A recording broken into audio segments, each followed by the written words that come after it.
Only 28,000 things to do before we finish the term. Yay. If you didn't get a note card on Monday, you will want to come by my office and pick one up. I will have them there. I will be in my office by mid-afternoon. I'm taking a former student to lunch at 1. If you want to follow me back, I can give you one immediately. Otherwise, I'll be gone for a while to lunch and then get back after that. So if you come by 2:30 or so, I should be in my office today.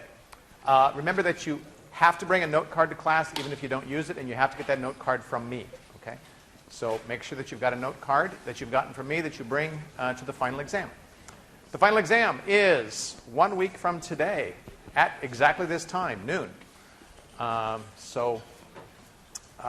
will provide a review session.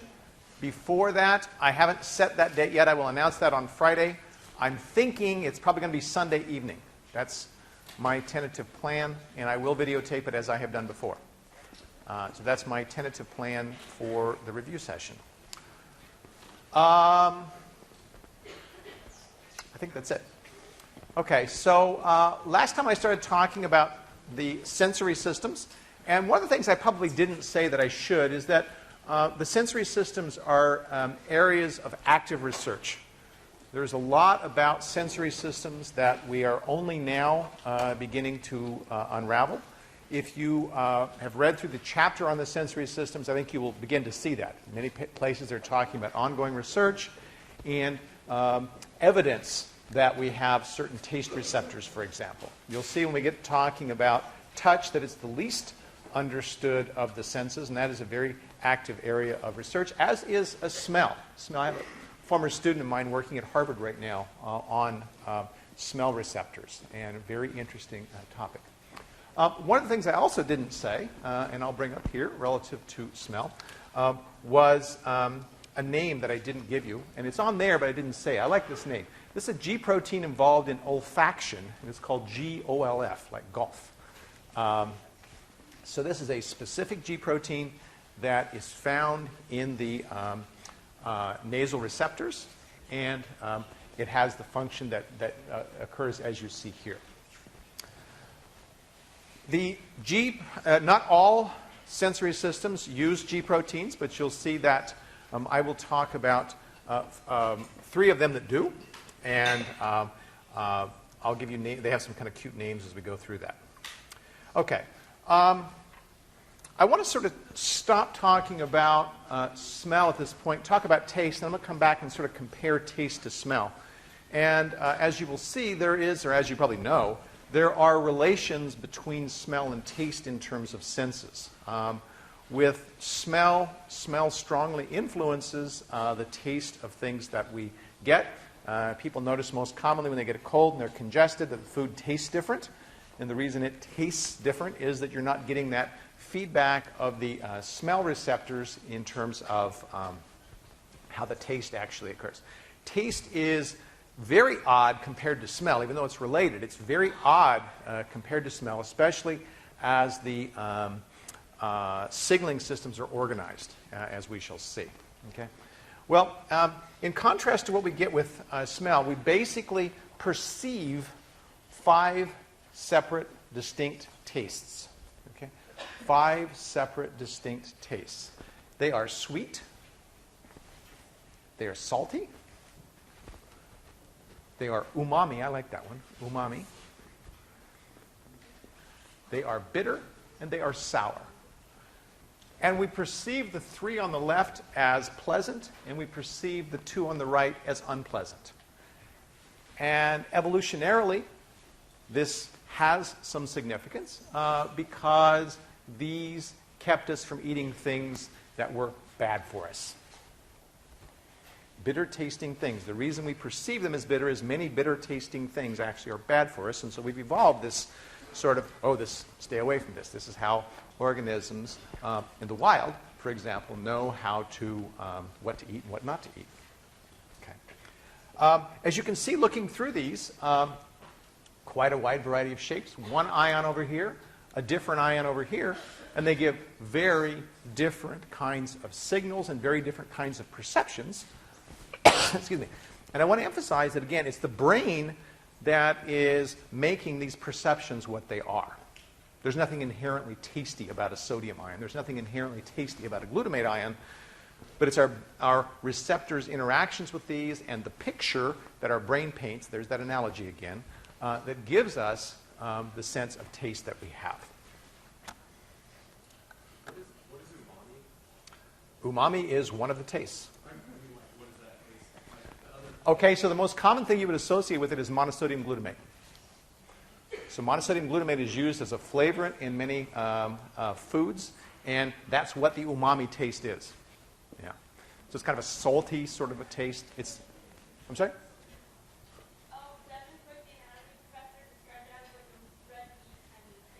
Yeah. So I always think of it as sort of salty kind of taste, but yeah. You can stimulate this with glutamic acid, aspartic acid, and of course monosodium glutamate is simply a salt of glutamic acid. Okay. We perceive taste as a result of signaling that goes through taste buds. We've talked about taste buds ever since we were children. Your taste buds are off, as it were. It means food that doesn't taste right. And taste buds receptors are at the end of these rather large bulbs that exist inside of our tongue. And you see they're clustered. And here's where a big difference occurs between taste and smell. A very big difference. Okay? So if we look at a nasal receptor would terminate, okay, in a G protein that would interact with an odorant. Okay? At the end of that olfactory bulb, okay, thank you. At the end of that olfactory bulb would be located numerous signaling. I can't get the words out today. Would be located numerous receptor proteins that would interact with that odorant. But all those receptor proteins on that bulb would be identical. All right? So a given bulb is going to have all the same receptors on it. In the case of taste, that doesn't occur. So you will have on your taste buds several separate receptors for sweet, for example. Okay? It's why you can't distinguish one sweet from another. It's why you really don't distinguish one bitter from another, because you've got all the different sweet receptors on one taste bud, and they all can fire according to different things. So sweets basically taste sweet. We don't distinguish various levels of sweet. We don't distinguish various levels of bitter. Okay? And so that is very different from what we have with respect to smell. There's actually a little better image that your book has that I will show you, and that is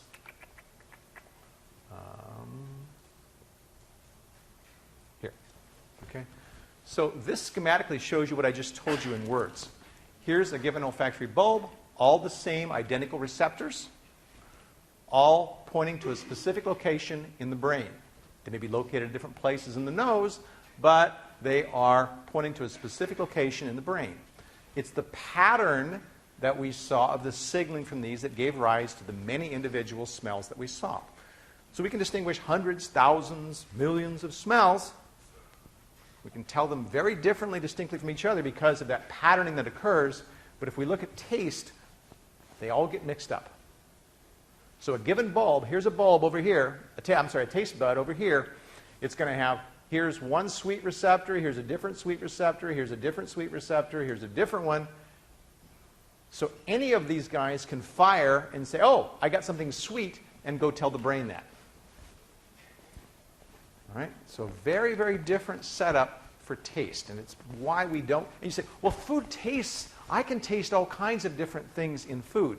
Part of your perception of food is influenced by your smell. So your nasal receptors really do influence what you perceive as taste. If we look simply at the taste, then we don't perceive those very differently. You couldn't tell glucose from sucrose, for example. They would taste the same. Yeah, Connie. What about like different tastes? For example, if I had a cold and you gave me a sugar cookie and a chocolate chip cookie, Yeah. you could taste the difference between it. Okay. And I realize there are probably different mixtures, but Yeah, so it's a good question. So if I have a cold, I can still just tell the difference between a sugar cookie and a chocolate cookie, for example. Okay? Well, you do have some mixing that's happening of the thing from the receptors. But keep in mind that just because you're not breathing in here doesn't mean you're not getting it up through here. Okay? So there's still a little bit of signaling that's going on. It's going to taste different because you're not going to be as efficient in getting that in.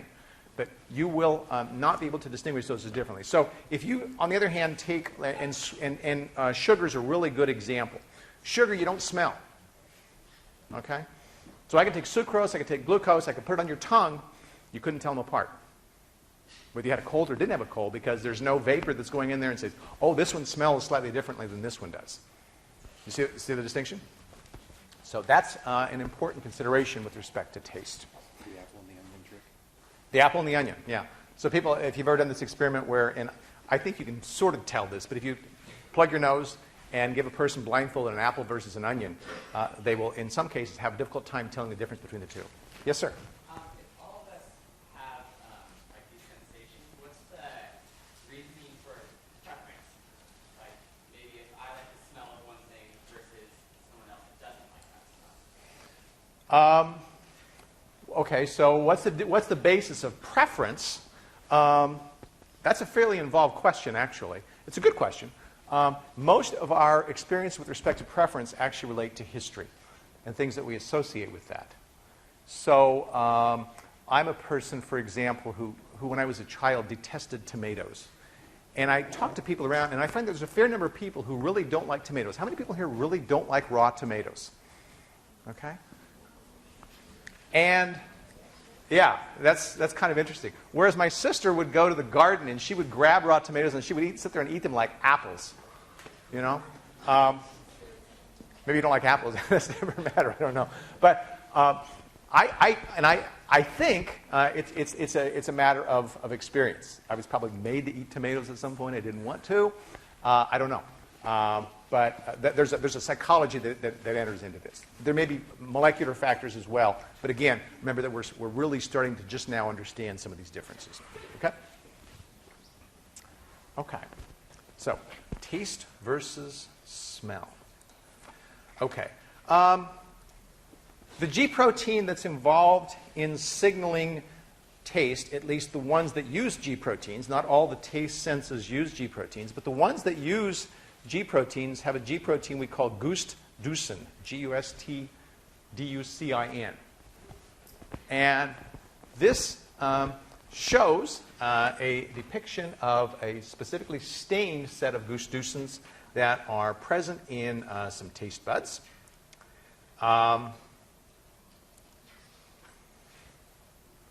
Not surprisingly, if we think about the fact that we have G proteins, we also think that we must have 7 TMs that are activating or activating those G proteins, and in fact we do. So there are 3 tastes that use G proteins. Okay? 3 tastes that use G proteins. They are sweet, they are bitter, and they are umami. All right? So each of those has a set of 7 TMs, and what you see on the screen is a depiction, I think it's of the bitter, if I recall correctly. Did I say that? Yeah. Okay. A depiction of the schematic representation of the 7 TMs involved in bitter.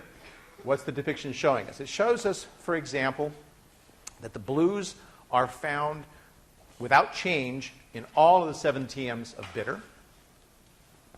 The reds are closely related in all the 7 TMs, and the whites vary from one to the next. Okay? So if we compare all the 7 TMs that are known for bitter, this is the pattern or profile that we see of them. Okay?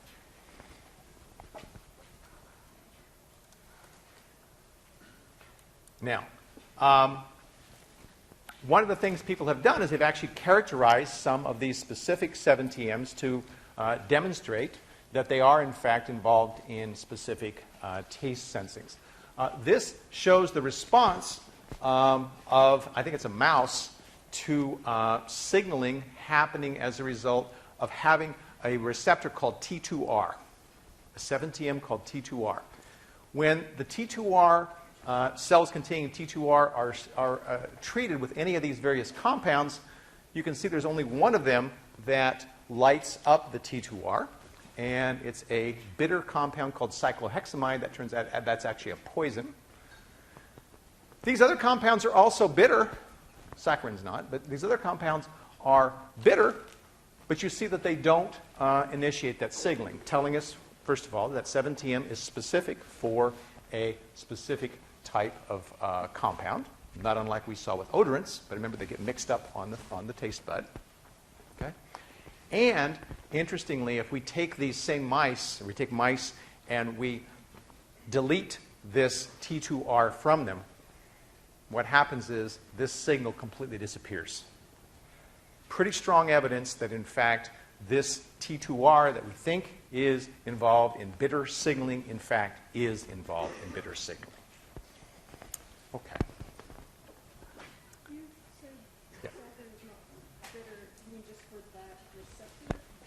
Well, we don't perceive saccharin as a bitter taste. It's an artificial sweetener. Yeah. I don't know. I remember when I was younger, Yeah. I definitely thought saccharin was bitter, and some of my friends who were younger. Yeah. Okay. So she says when she's younger, she tastes saccharin, and it tastes kind of bitter. So saccharin is not a great artificial sweetener, okay? And I would agree with you. I used to drink Tab Cola, which was artificially sweetened with saccharin, and it definitely tastes different than sugar does. But it is actually activated by sweet receptors. Or it's actually activating sweet receptors. Okay. Let's see.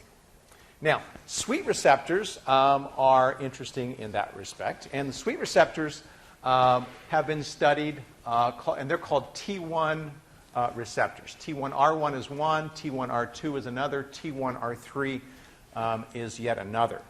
And this experiment was done, and again, these sorts of things are possible because in mice you can make what are called deletion mutants, where they lack a certain gene. And so in this particular experiment that you see on the screen, scientists were comparing mice that had various of the T1, R1, T1, R2, and T1, R3 7-TM receptors. Okay, so we've got different receptors. Some mice have only the T1. Some mice have only the T1, R1, T1, R2. Some have only the T1, R1, T1, R3. And some have only the T1, R2, T1, R3. Now, what is this being plotted? Well, with mice, you can't ask a mouse, does this thing taste sweet? Because the mouse probably is going to do nothing more than squeak at you, right? All right? So you want to understand, do the mice, are they sensing this or not? Well, mice like sweet things. And so they take these various mice that have the receptors that you see labeled here. So this one only has this one only has these two, this one only has these two, and this one only has these two. So we see all the various combinations that are present, and we put these mice into a cage, and we give them a solution to drink that has sucrose in it. It's a sweet-tasting solution. And the question we ask is, how many times do they lick it? So I've got two things here, one that's got water, one that's got sucrose, right? Both in liquid form. Which one do you lick, and how much do you lick it? Well, you can see from this plot pretty clearly the mice that have the T1, R2, and T1, R3 really like it. That tells us that these two guys are both involved in sensing sweet taste. They're both involved in that signaling process that makes the mouse think something is sweet. If we compare a mouse that only has T1, R1, and T1, R3, we discover very little licking. So T1, R3, even though it's involved up here, by itself with T1, R1, doesn't really give that sense to the mouse. The T1, R2, similarly, when paired with T1, R1, does not give the mouse's ability to sense it. And the T1, R1 by itself, of course, doesn't either. What does that tell us? It tells us that not only are T1, R2 and T1, R3 involved in that signaling process for sweetness, but it's the combination of the two that gives rise to the sense of taste, of sweet taste. Okay? Questions about that? Jody? Are these T1 proteins for all sweet taste, or is this specific to sweet taste? Yeah, his question is, are T1 proteins all involved in sweet taste? And the answer is no. So it turns out that the T1R1 actually is involved in umami. Yes, sir? Are all three of these like in a normal mouse? All three of these are normally present in a mouse. So what you see are various mice that have had various deletions of some of these genes. Okay. So kind of cool with respect to taste. Let's see.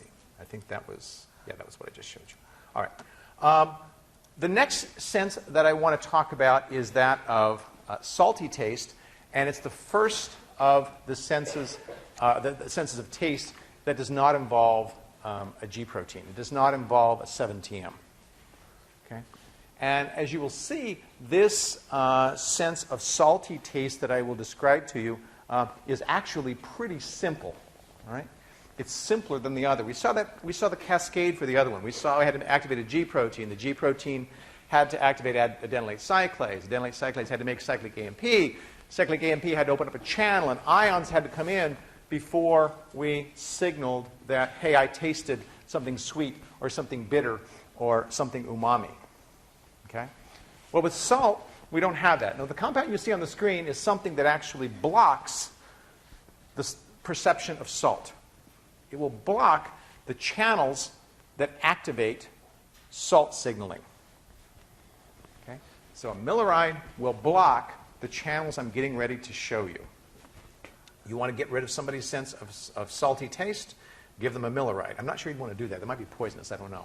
But in any event, I don't know if it is or not. But just in general, I think it would be a good idea to give it to your friends. This is a depiction of the receptor for salty taste. You'll notice it's not a 7-TM. You'll notice that it is a channel. There's what we call a pore, just an opening. And what that opening does is, and this is very simple, it either allows in sodium or it doesn't allow in sodium. What activates it? Well, salt, when it comes in contact with this thing, causes a conformational change that, guess what happens? It opens up the pore. Sodium comes in, and we know, of course, from the signaling of nerve cells, what happens when sodium comes in. That changes the voltage. That initiates a signal that goes to the brain and says, hey, I detected salt. Okay? A milleride, if it comes in here, will physically block this channel. It will stop the channel from allowing sodium in, and as a consequence, no signaling will occur. Okay? Very simple system. Now, I don't have a figure to show you for the sense of I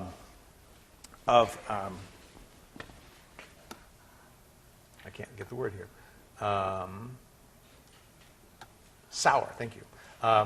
For the sense of sour, but it works very much like the signaling system does for the salty taste, except for the thing that's coming in and changing the voltage is not sodium, but in fact, it's protons. So the protons themselves can cross that membrane and cause a voltage change that initiates a signal that goes to the brain and says, hey, I've detected something sour. Now, what's interesting is that we see a distinction between the ability to bring in sodium and bring in recognize sodium, which is an ion, and recognize protons, which are an ion. We saw a similar thing with nerve cells, where we saw nerve cells were able to distinguish between sodium and potassium.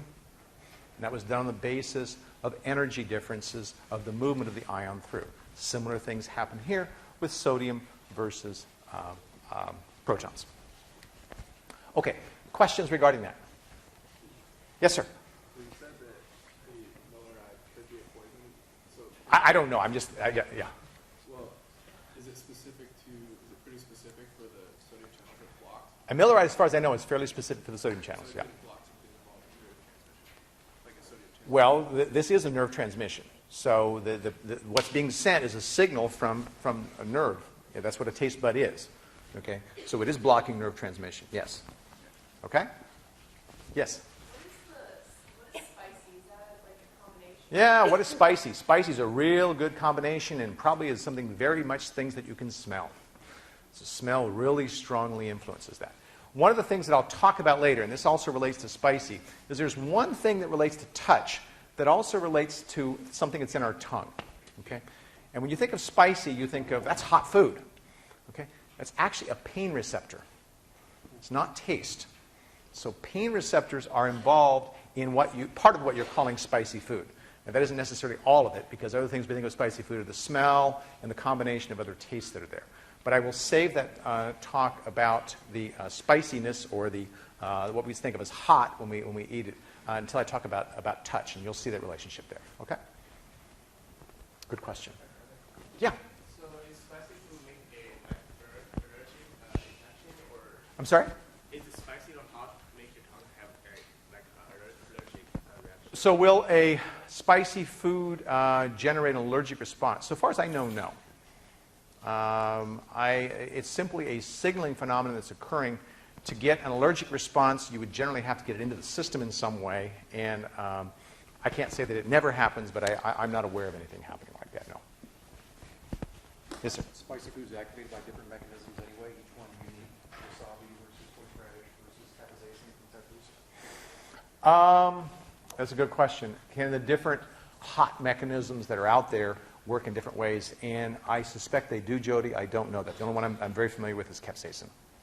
So capsaicin is the hot material that we perceive of peppers and habaneros and things like that. But wasabi and so forth, I'm not even sure I'm not even sure if it's not capsaicin that's in there. I don't know. Okay, let's move on to vision. Vision is, I think, the most interesting of all the different senses that we talk about. Okay, this is sort of a reminder that we don't see much of what's out there. Okay, our ability to perceive electromagnetic radiation is over a pretty narrow range of the spectrum, going from radio waves up to X-rays. Okay, and you can see that we're in pretty narrow bounds in terms of wavelengths of things that we can see. Okay? That's the whole world as we know it, the whole universe as we know it. Okay.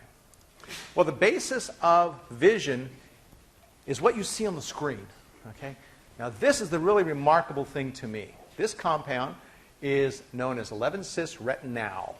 Okay? Retinal is given its name because it is the AL refers to an aldehyde, and that's what you see down here. It's an aldehyde. And, of course, it's a compound that was originally found in the retina, all right? And so the name retinal took. How is it that this gives us vision? Okay?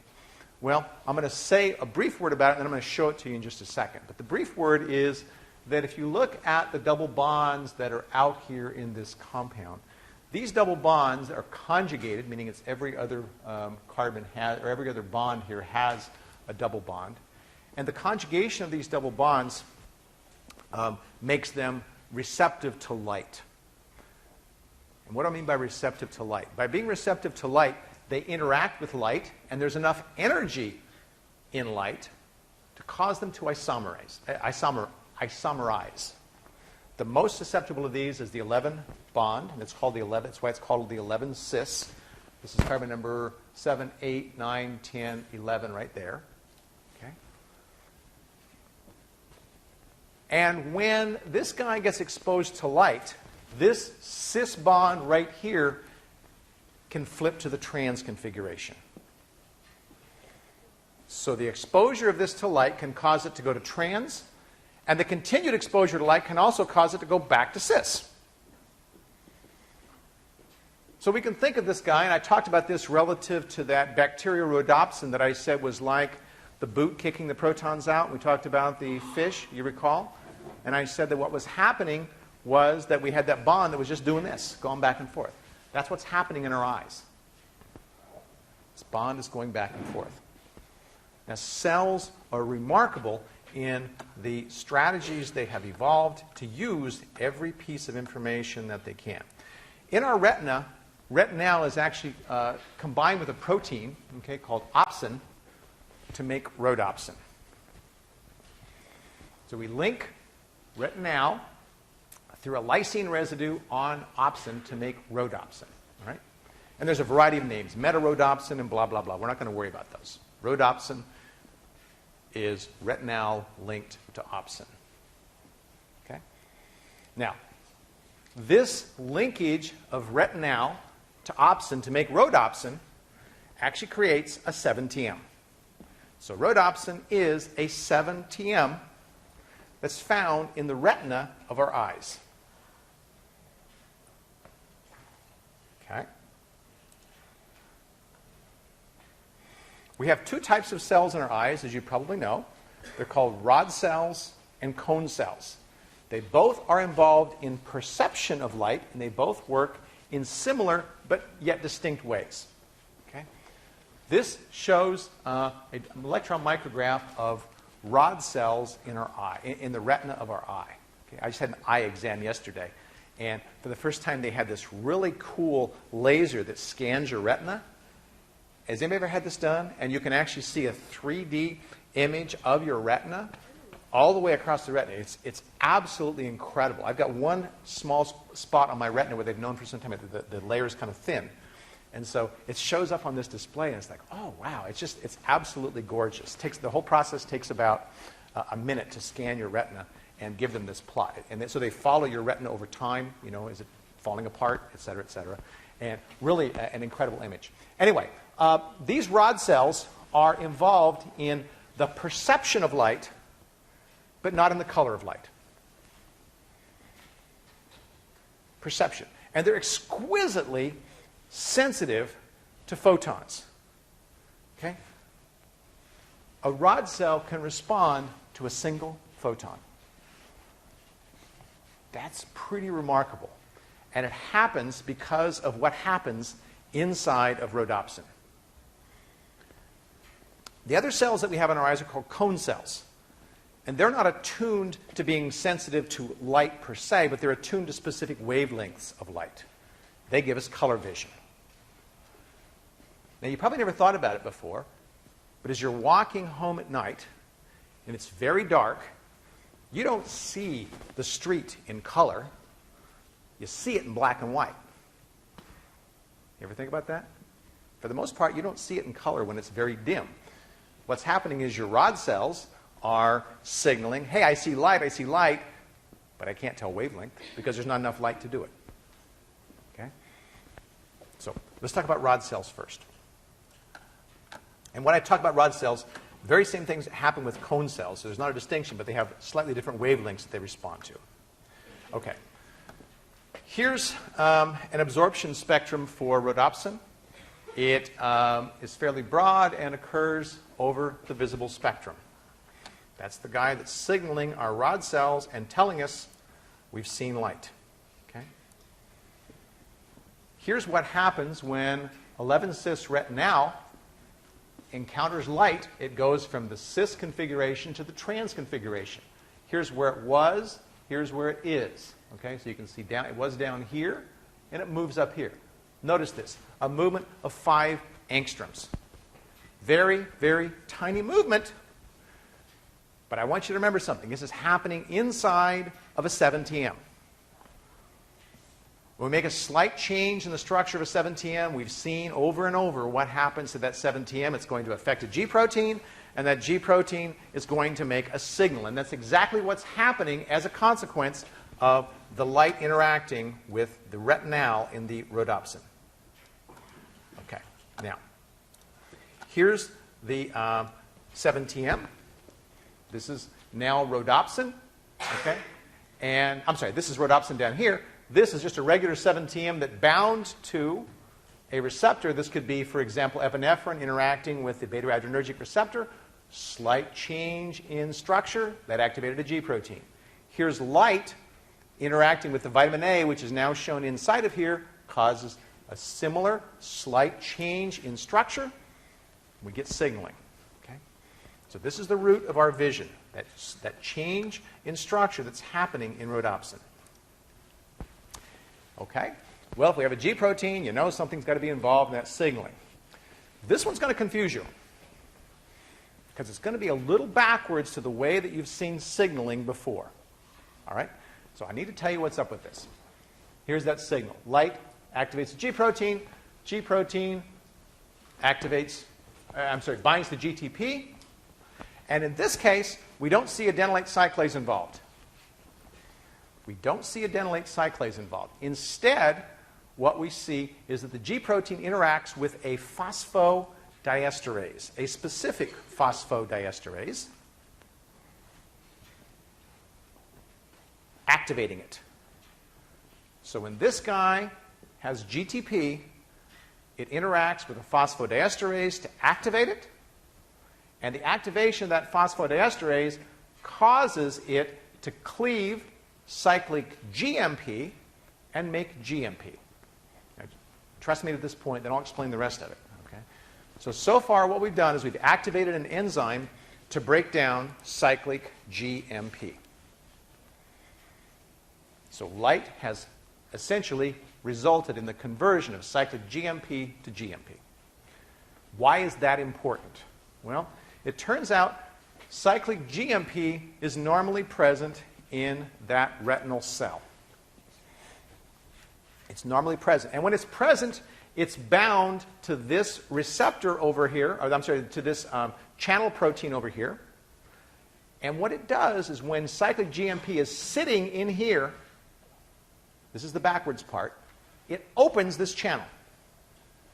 This channel normally is open, meaning that sodium and calcium are moving through there. They're normally moving through there. When we start breaking this down, cyclic GMP exits, and when it exits, this closes. Where there was equilibrium, that was, have a constant amount of this moving across, we've now stopped that movement of ions across, and that's the signal. So it's backwards to what we've seen before. We initiate the signal by stopping the movement of ions across that membrane. And that tells the brain, hey, I've gotten a photon. Now this usually creates some confusion, so I'll stop here and take questions.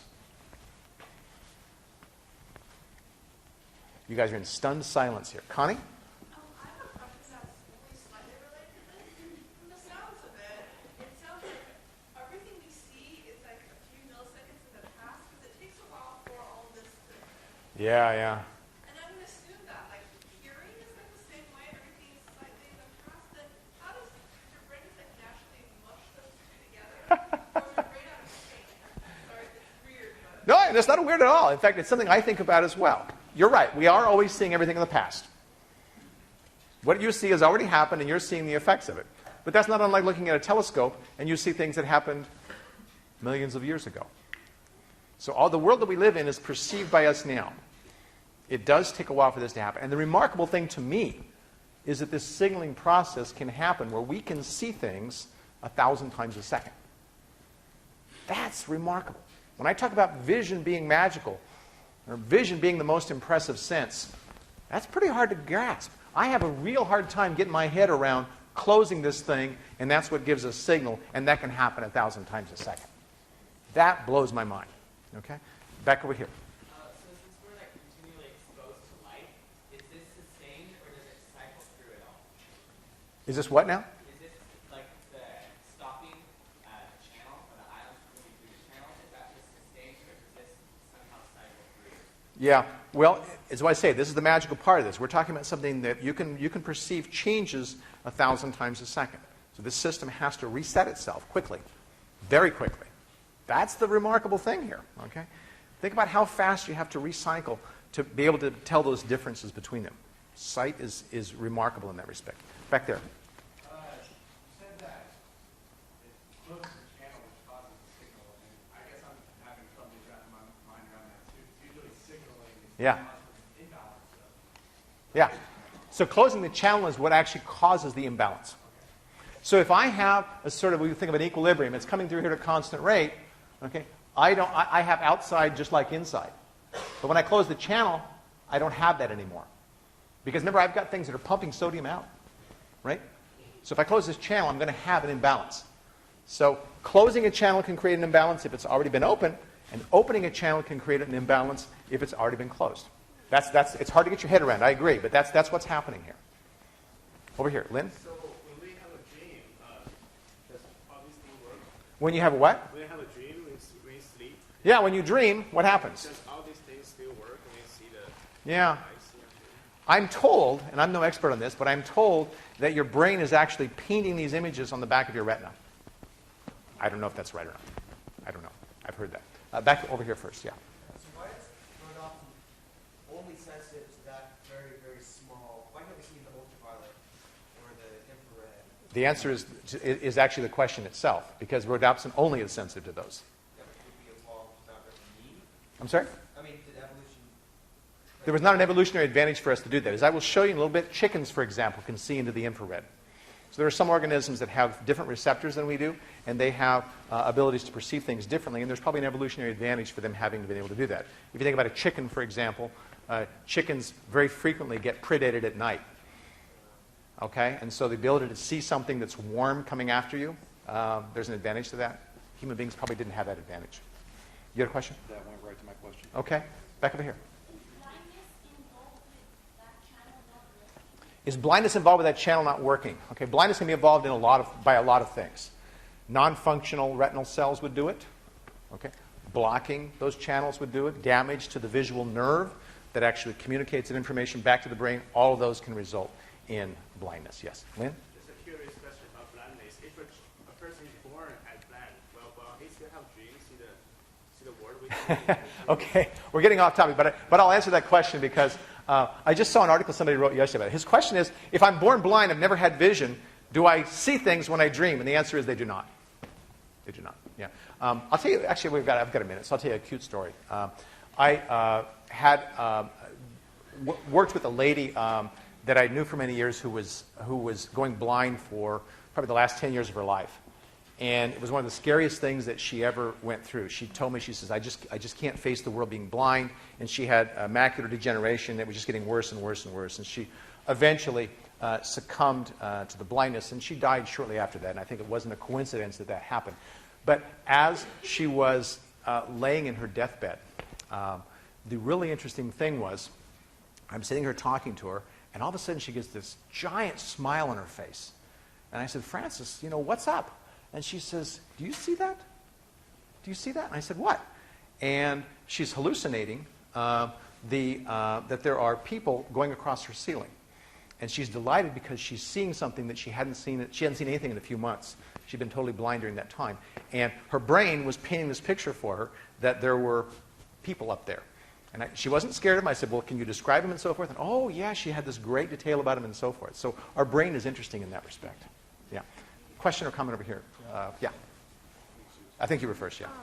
So then what causes your vision to start to go by blurring or that kind of stuff? Okay, so what happens with blurring, for example, in your vision? Okay, so remember that you have a flexible lens that is what provides focus. So the loss of ability of that lens to be malleable and be contracted is what causes, one of the things that causes blurriness. There's other things that can cause that, but that's one. The older you get, like I am, the more you discover your near vision starts disappearing, and the reason is that flexibility is necessary to focus up close and far away. So that range of flexibility changes, and that's part of what's happening. Back here. How, right now, when photons are constantly coming in my eyes, how do how's the channel get open? Yeah. So I've got this constant flow of photons. How do I manage to make sense of all this? And it's because these cells are able to cycle very, very fast that we can do that. If they didn't cycle so fast, there would be a real confusion in terms of what we see. Yeah. It's a magical sight. It's a magical sense, I will tell you. It is.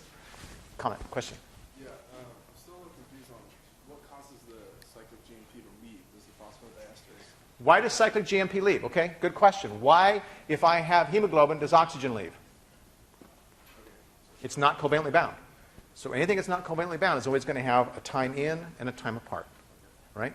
So since this is not covalently bound, as concentrations of this starts falling, then it's going to be less likely to make its way back in there. It's going to be more likely to be hit by the enzyme. Does that make sense? Is this particular cascade, even for things that see further in the infrared or ultraviolet than we do, is it consistent just with different modified rhodopsins? Okay, so is this cascade that we see here the way we also perceive color and other wavelengths of light? And the answer is yes, it is. The only difference is that to perceive color, we have some modified rhodopsins that allow us to more specifically recognize specific wavelengths of light. Good questions. Yeah, back over here. When you go from like the well lit to someplace that's dark, it takes sometimes up to a few minutes for your eyes to adjust. Yeah. All of this is happening so fast. Yeah, yeah. Lag. That's a very good question, okay? So if I asked you that question on an exam and asked you to think about that, what would you say? Why would you say that I go from a bright light going down to here and I've got to be able to adjust? Why do I have an adjustment period? If this is happening so rapidly, what's the adjustment? Thoughts? Is that a thought?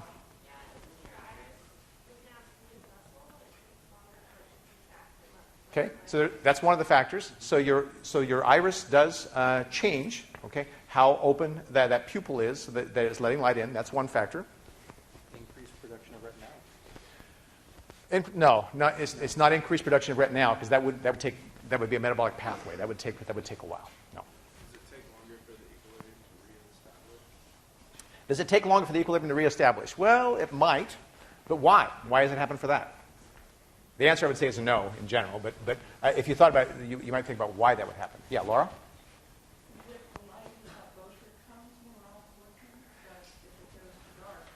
Yeah. So think about this. Rods and cones are really working together when we've got plenty of light. We go to that dark thing. Basically, all of a sudden, we're getting these signals from our cones, and now those signals aren't coming. Our brain has to readjust as well. And that's probably the biggest factor right there. Right? Our brain, we take for granted the fact that our brain is getting tremendous amounts of information, and it has to sort through and it has to filter what's relevant, what's not relevant. Well, it's been getting all this color information, it's been getting all these various things from all my receptors, and I turn the lights off, okay, and now it's only getting things from one receptor. What happened to the attention that the brain was putting to all that other stuff? I've got to adjust a variety of things here.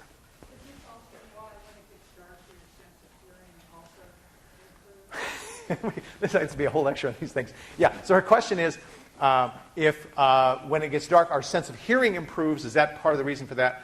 Some people would say that. I can't attest to that. Some people claim that blind people hear better, and I can't attest to that either. There are blind people who are deaf, for example, so I'm not sure I buy that. Let's see, did you have a question down here? Okay, back here then. Okay, what gives you color blindness? This is anticipating the rest of my lecture, so this is very good transition. Okay, you guys are good. Color blindness.